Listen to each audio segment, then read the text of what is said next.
大家好, I'm Nathan Rich, aka 火锅大王. If you're a fan of geopolitical news, certainly you've heard of the political genius Elon Musk. In all seriousness though, this tech businessman has been making waves recently with comments about Ukraine, Russia, and even China. I mean, according to The Guardian, he made ill-informed and belittling comments about China. Let's take a look at what he said that's got some people so upset.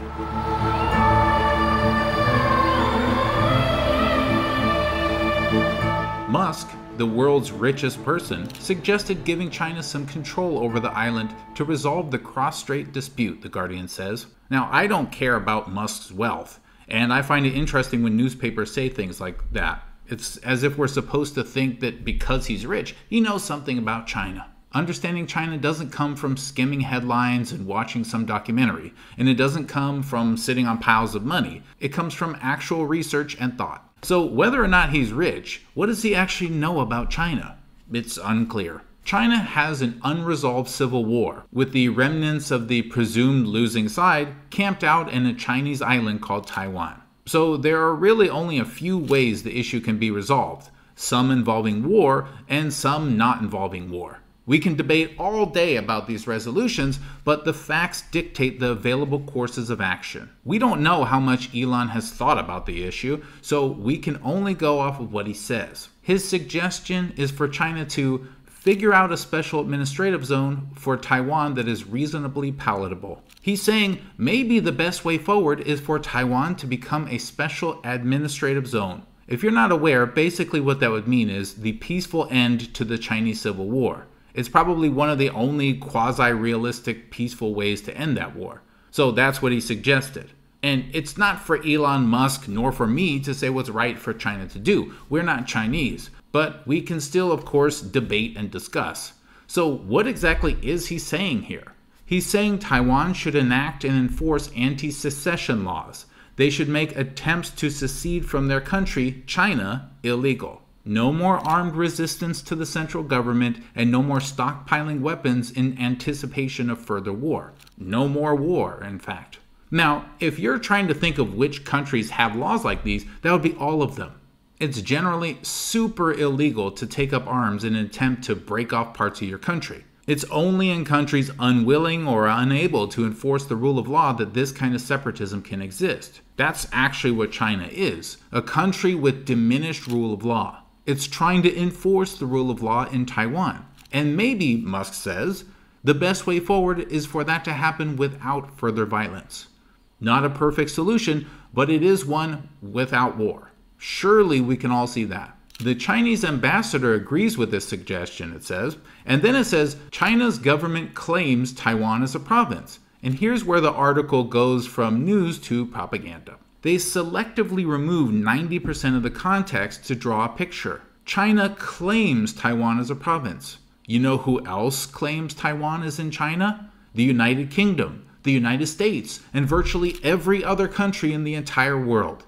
To say otherwise is literally a fringe theory. Then it says China has threatened to annex Taiwan by force if peaceful unification can't be achieved. Note that annex is kind of a weird word here, implying Taiwan's not already in China. The vast majority of Chinese people, the vast majority of countries consider that it is part of China. The Guardian doesn't explain why they're taking this extremely fringe point of view by default. Then it says Taiwan maintains it's an independent nation. What it really means, actually, is that one part of one of the political parties in Taiwan sort of maintains that it's an independent nation, while the others don't. And of course, again, that's not at all recognized by the world. Musk's comments, it says, united Taiwan's divisive political environment in rejecting them. Now, I know what you're thinking. How could a political environment be united? Does that sentence even make sense? And the answer is no. It's bad writing. Apparently, no one read these Guardian articles before publishing them. But I suppose even that has positive and negative. I mean, if anyone actually read and understood it, surely they would have noticed this part. Taiwan's de facto ambassador to the US says Taiwan's freedom and democracy are not for sale. De facto ambassador. De facto. Not the real legal ambassador, because there isn't one. There isn't one because Taiwan isn't a country, because it's not recognized as one by nearly anyone anywhere. Any lasting proposal for our future must be determined peacefully, free from coercion, and respectful of the democratic wishes of the people of Taiwan.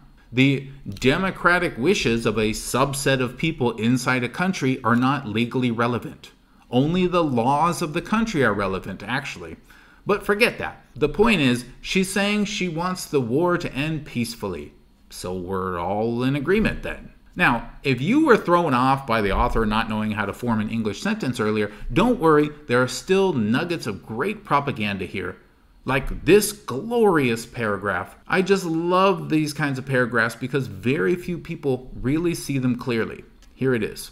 The Mainland Affairs Council said Taiwan, which has the world's leading semiconductor manufacturers, has worked with Tesla for a long time. The council told Bloomberg Musk's proposal was based on investment interests to turn a democratic country into a special administration. It invited Musk to learn about how a free market can develop differently to autocratic China. Beautiful! Oh, so thick and juicy, this propaganda. Let's break it down bit by bit, simplify. The government in Taiwan says Taiwan has worked with Tesla for a long time. So immediately, any business motivations for Musk's comments seem quite improbable. Taiwan has the world's leading semiconductor manufacturers. A bit more reinforcement on why it's important that we're on Taiwan's side. But listen to this part. The government says Musk's proposal was based on investment interests, in somewhat contradiction to their previous point, and that Elon is saying this to turn a democratic country into a special administration. So they're outright calling Taiwan a country, contrary to all facts and reality. But to be clear, that's their right as humans. They have the right to declare themselves an independent country. And China has a right to enforce the rule of law on any groups of people arming themselves for insurrection. And that is the nature of the modern face of a Taiwan Straits war. So in one sentence, we've heard how we should be on Taiwan's side. We've heard that it's a country, somehow.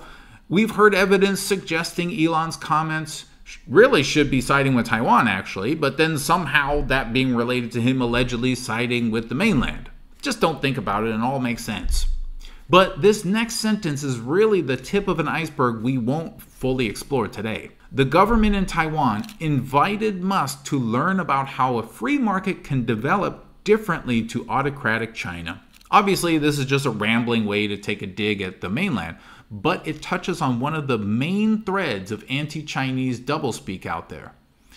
Everything good that has happened in China is because they finally let the free market in. Raising people out of poverty, that's from the free market. Increase of standard of living, free market. Every single good thing about China that has ever happened is because Western trade was allowed into it, the free market. But when it's time to talk about how bad China is, it turns out that, in fact, everything bad has happened because China doesn't have a free market after all, and China is autocratic. Think about the effect of that message and you'll discover its brilliance. Anytime something good happens in China, we get the credit because it's always something the Chinese have copied or probably stolen from us, like the free market. Anytime something bad happens in China, we get no blame because the badness itself is only caused by their rejection of our system. Do you see what that builds? Two things. First, a system of propaganda that always achieves the following. If something good happens, we are the good people responsible, and they are the bad people not responsible. If something bad happens, we are the good people not responsible, and they're the bad people responsible. That system of propaganda is extremely effective. Almost completely invisible to those people reading these articles, honestly. But the most ingenious part of all is what that propaganda framework implicitly builds. Because you see, the only way to be accepted as good under that framework is for China to become like us. It needs to open its market to us entirely and open its political control to our influence. Then and only then will it always be considered good in our messaging. Do you see it? The further they are from the West, the more bad they are. It's just a beautiful, amazing system of attacks against China. I mean, honestly, you do have to just stop and admire it sometimes. It is exceptionally effective. Way more effective than China's international propaganda efforts for sure. And I could go on forever about this, but I just wanted to mention that briefly. That's what I see when I hear back and forth about free market BS when it comes to China. The more Taiwan's governance is subject to US control via political influence and its market and lifeline wholly dependent on US making profits, the more it will be portrayed as good. It was the same with Hong Kong. It will be the same with any portion of any part of China. All of it is part of a long push to coerce China into opening its doors completely for corporate or political subjugation by the well-prepared Western alliances. But anyway, I'm not sure if Musk or indeed many of the government actors mentioned in this article have put that much thought into this. I don't know. Either way, we continue. The article mentions Tesla's Shanghai factory. And of course, if Britain or any other country wanted that factory, they could have made a better deal. They didn't, and China did. And that touches on some of the hypocrisies surrounding the idea of free markets, but again, for another day. The article tries to make Musk's statements about Taiwan be about Tesla somehow, but the author can't really figure out any logic path between them. So just repeatedly mentioning Tesla and China and Shanghai factory seems to be the strategy. Lead it to the reader to imagine why all this must be relevant. And then they just flat out show why he's suggesting it. Musk said a conflict over Taiwan was inevitable and the global economy would take a 30% hit. So his motivation is pretty clear. Irrelevant, but clear enough anyway. He's looking for the most likely option, which is peaceful. The article, by the way, lists the opinions of person after person in the Taiwan government, even a candidate for the mayor of Taipei. 5 sources in all from independence pushers, but not much from the national government other than one single official statement. Truly balanced stuff.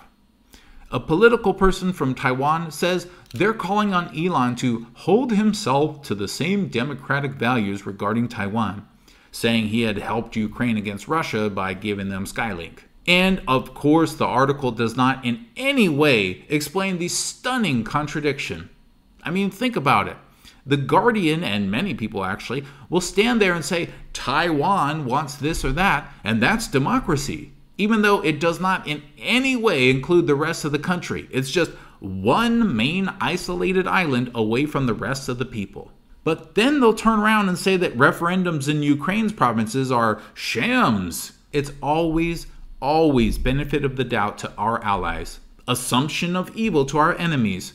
Democracy means listening to armed people smashing up government buildings in Hong Kong, but shooting unarmed people smashing up government buildings in the United States. You see, rioters in America are a twisted, dangerous minority. But rioters in China are the only democratic voice. Calling to Elon Musk to hold himself to the same democratic values as he did with Ukraine is totally confused. If we were to assume for the sake of argument that Ukraine was democratic, it would still have no comparison to Taiwan. That's because Ukraine is a country. Taiwan isn't a country. So the comparison actually fails. In fact, ironically, what the public seems to be too stupid to see is Elon is supporting democratic values by suggesting the overwhelming majority of Chinese people's wishes be supported. The overwhelming, vast, not even close % of people in the country of China want Taiwan to continue to be part of it, as is recognized by the vast majority of the world. Supporting separatism is not democracy. It's catering to the smallest minority of people in China. Now, I didn't say that makes it wrong. I didn't say any of this is morally right or wrong or correct or approved or evil or good. I didn't say that. What I'm talking about is factual reality. What is. Then the article goes on giving more and more of the only side of the debate it cares to share with you. Then it tries desperately to paint an interesting picture with data. A growing majority of Taiwan citizens reject the idea of unification with China, and an increasing number of people support outright independence. What did you get from that? Because if you're a human, then what you just heard was these two things. Most people in Taiwan do not want unification, and most people in Taiwan want independence. When you look at the data, you find the interesting logic loops they jump through to get those points across to you. The graphs used are kind of confusing, so here's a simple spreadsheet showing the current values of the poll data. We are just going to assume that the poll was legitimate, etc. Just taking this all at face value. So let's see here. The implications are that the majority of people in Taiwan want to be an independent country. Is that true? No, not at all. Under 7% of those polled want unification now or soon. And about 30% wanted independence now or soon. The majority of people polled reject the idea of unification with China, the article said. Remember? You know what else they reject? Independence. That's right, because the majority are pro-status quo. They don't want either. That means you can choose to make either of the following statements. Both of these statements are completely 100% true. The majority of the people they polled reject unification. The majority of the people they polled reject independence. Both of these statements are true, but for some reason, this article only tells you one of these things. Interesting to think about, because this took careful planning. They had to sit there and work out the specific words so as not to lie, but also not really tell you the truth.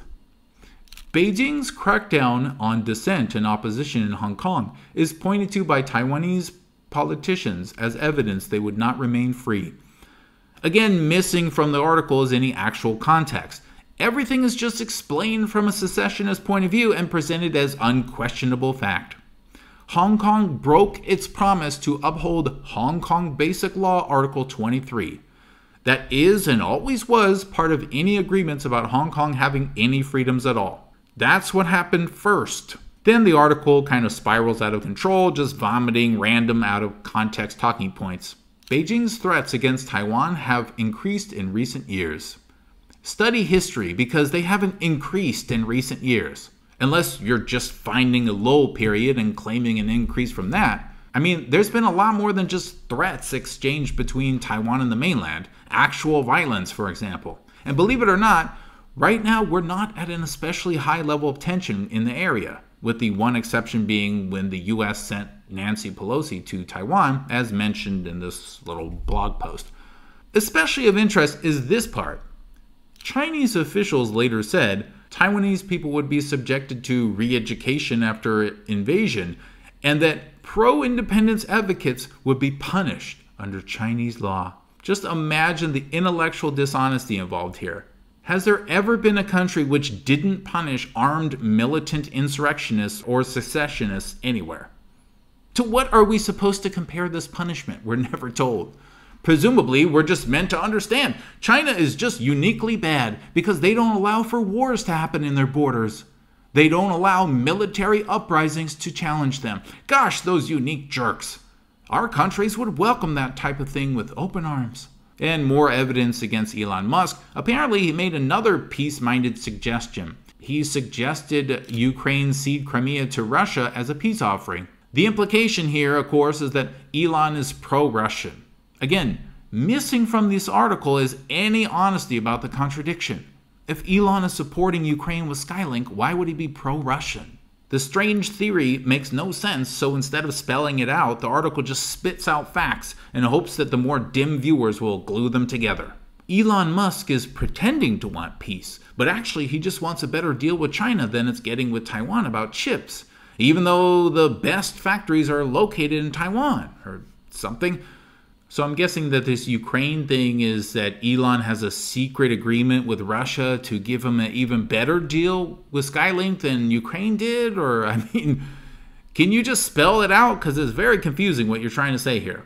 Then it says Tesla has been accused of ignoring human rights abuses, which is another whole subject I'm not going to get into right now. But I just do not care about companies and their opinions on human rights or politics at all. Companies are entities which are obligated to maximize profits in every way legal. So, if you want a company to do or not do something, all you need to be concerned with is how to make it legal or illegal. Xinjiang is part of China. If you don't want companies like Tesla to manufacture in China, then make it illegal. Or how about this? Better yet, if you don't want companies to manufacture in China, foster an economic environment conducive to cheap, high-quality production somewhere else. In other words, a lot of our problems and complaints go away if we focus on improving our countries rather than whining about other countries. I've been beating this drum for a while now, but many refuse to join the drum circle. In the interview, Musk also said Beijing had sought assurances from him that he would not offer his Starlink services in China. Beijing is closely aligned with Russia. I think you mean Beijing is closely aligned with Moscow? Anyway, I wouldn't be so sure about that. They don't have the kind of relationship you think they do. I know, you write stuff for really cool online newspapers, but you don't know much about China-Russia relations. I'm willing to bet my life. Either way, articles like this one lean very heavily, possibly out of ignorance, on the same talking points I hear repeated again and again. And it's articles like this one that will ensure Russia and China do stay close. Because even though their relationship can sway, they have learned for the most part to stop interfering with each other, to stop broadcasting to the world every negative thing they can think about each other. I wonder, when will we learn that lesson? Thanks everybody. 谢谢。